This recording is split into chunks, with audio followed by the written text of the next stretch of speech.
Bienvenidos a la presentación de esta clase virtual. Mi nombre es Pedro Loja Herrera y los voy a acompañar en el desarrollo del tema de hoy, que es gases ideales y gases reales. Comencemos analizando la ecuación de gases ideales. Esta ecuación ya la conocemos, es la clásica PV es igual a nRT, donde P es presión, V es volumen, esto es igual a N, que es el número de moles. El número de moles se calcula dividiendo la masa de la sustancia entre su peso molecular, entre su masa molecular, ¿no?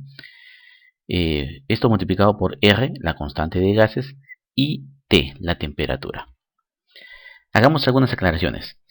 Para manejar esta ecuación de gases ideales tenemos que trabajarla con valores absolutos, es decir, la presión tiene que estar en unidades absolutas, la temperatura también en unidades absolutas. Si no, esta ecuación no funciona. El R es un dato experimental que se ha obtenido y se ha determinado que, por ejemplo, a una atmósfera de presión y a 273,15 grados Kelvin, el volumen de una mol es 22,4 litros. Entonces tenemos este R que se ha determinado y la unidad más común es el de 0,0821 atmósferas litro sobre mol grado Kelvin. Pero también tenemos otros R's que, bueno, cumplen la misma función. Si nosotros tenemos un R como el primero, eso quiere decir que la presión en esta ecuación tendrá que estar expresada en atmósferas, el volumen en litros, el N en moles y la temperatura en grados Kelvin. Si tenemos un R como el segundo, el 8,31 pascales metro cúbico mol grado Kelvin, en este caso la presión tendrá que estar expresada en pascales, el volumen en metros cúbicos, el N en moles y el K en grados Kelvin. Entonces, mucho cuidado al seleccionar el R, ¿no? Tiene que estar de acuerdo a las unidades que estamos trabajando. Muy bien, ahora estamos apreciando la ecuación de gases reales. Fíjense, ¿cuál es la novedad, la diferencia con la ecuación anterior de gases ideales? Esta ecuación tiene un factor adicional, que es el factor Z, ¿no? El factor de compresibilidad. Entonces, yo les pregunto, ¿el oxígeno es un gas ideal o es un gas real? A ver, pensemos un momentito, ¿ustedes qué dirían?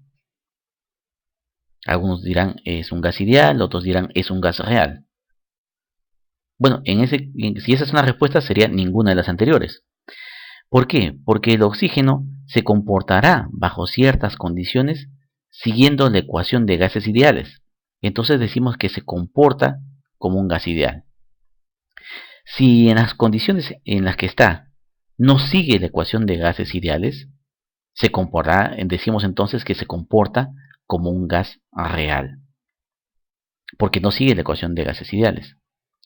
Y existen un sinnúmero de ecuaciones que explican el comportamiento real de un gas. El método más sencillo, más común, es el del factor de compresibilidad. Y este Z, entonces, es ese factor, el factor de compresibilidad. Y es un factor que nos corrige las desviaciones del comportamiento del gas cuando no sigue la ecuación de gas ideal. Para calcular el Z, lo hacemos utilizando unos gráficos.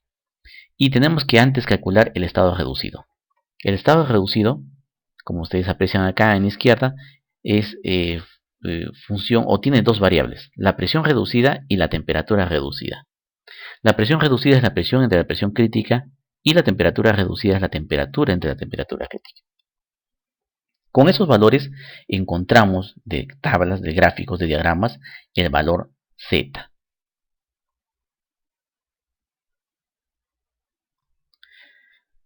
Bien, y para entender esto tenemos este diagrama, ¿no?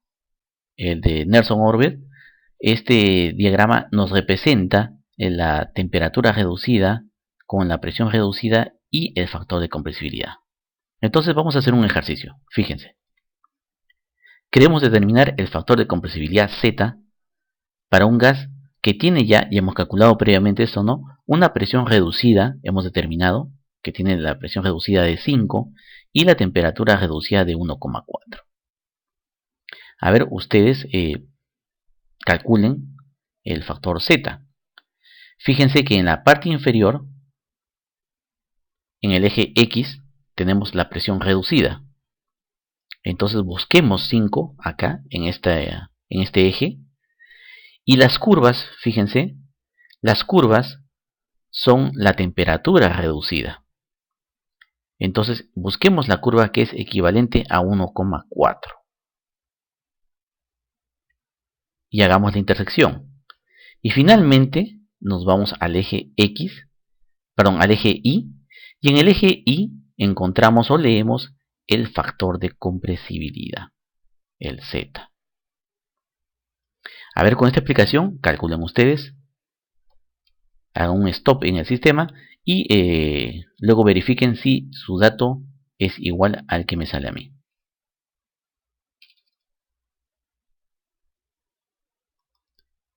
Fíjense, estamos proyectando la presión reducida entonces de 5 hacia la curva de 1,4. Intersectamos con la curva y proyectamos hacia el eje Y. Y nos da el valor de 0,79, ¿no? El factor de corrección, el Z, sería 0,79 para este gas a esas condiciones. Ojo, si varían las condiciones, también varía el Z, ¿no? Y tenemos otro punto importante, que es la relación entre estados. En la parte inferior tenemos dos ecuaciones, unas con su índice 1 y otras con su índice 2. No están igualadas. Quiere decir que el estado 1 es igual al estado 2.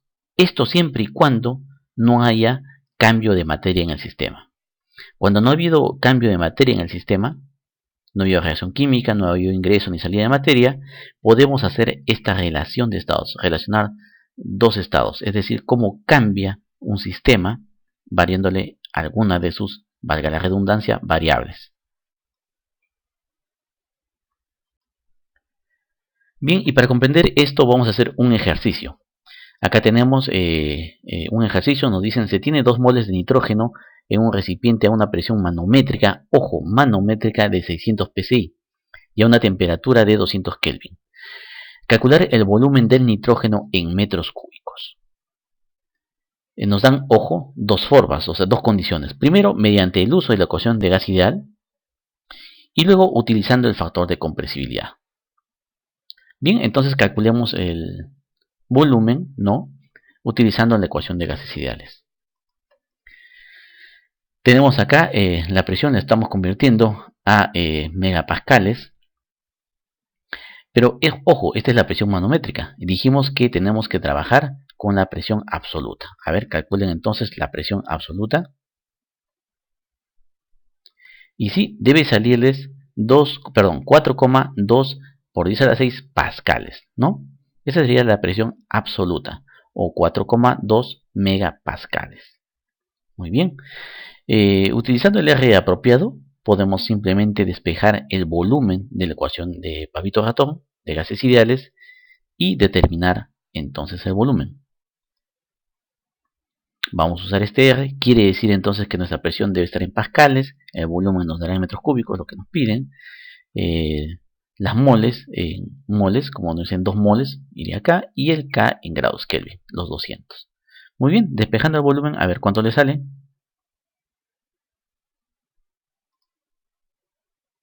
Ahí tenemos la ecuación despejada. Apliquen nomás o completen, reemplacen datos.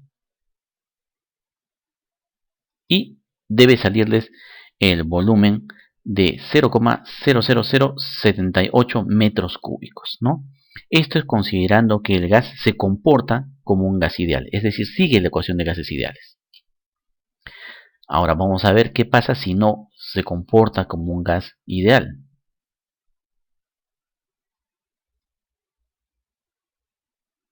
Tenemos que determinar el factor de compresibilidad, ¿no es cierto? Ya hemos visto. A ver, calculen primero entonces el estado reducido.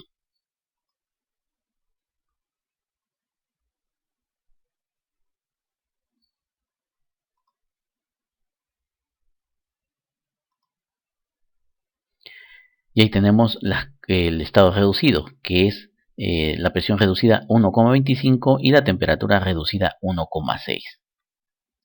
Con estos dos datos del gráfico determinen el factor de compresibilidad.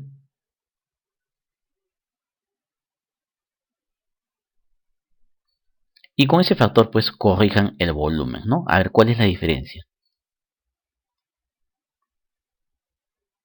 A ver, lean el Z, a ver. Vamos a ver si le sale igual. Y pasamos a la siguiente diapositiva. Fíjense, hacemos la proyección y nos debe salir 0,92, ¿no? Ese es el Z. Con ese Z corregimos la ecuación de gases ideales.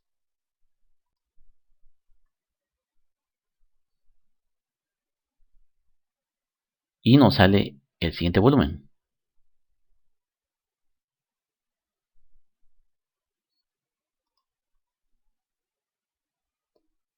Fíjense, ahí está, 0,00072, ¿no es cierto?, metros cúbicos.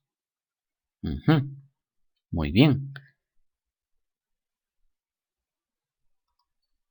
Entonces tenemos una diferencia, ¿no es cierto? Una diferencia de 8%. Cuando calculamos el volumen con la ecuación del gas ideal, es 0,00078. Y cuando utilizamos la ecuación de gas real, es 0,00072. Fíjense que hay una diferencia, ¿no es cierto? Entonces es una diferencia importante.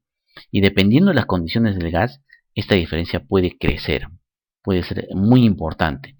Entonces tenemos que ver si el gas se comporta como un gas ideal o como un gas real. Nosotros, si tenemos alguna duda, de frente podemos calcular el Z. Y el Z, si está comportándose como un gas ideal, o si el gas se va a comportar como un gas ideal, saldrá 1 o muy cerca a 1, ¿no? 0,99, 0,1. Entonces de esa manera sabemos que el gas en la práctica se va a comportar como un gas ideal.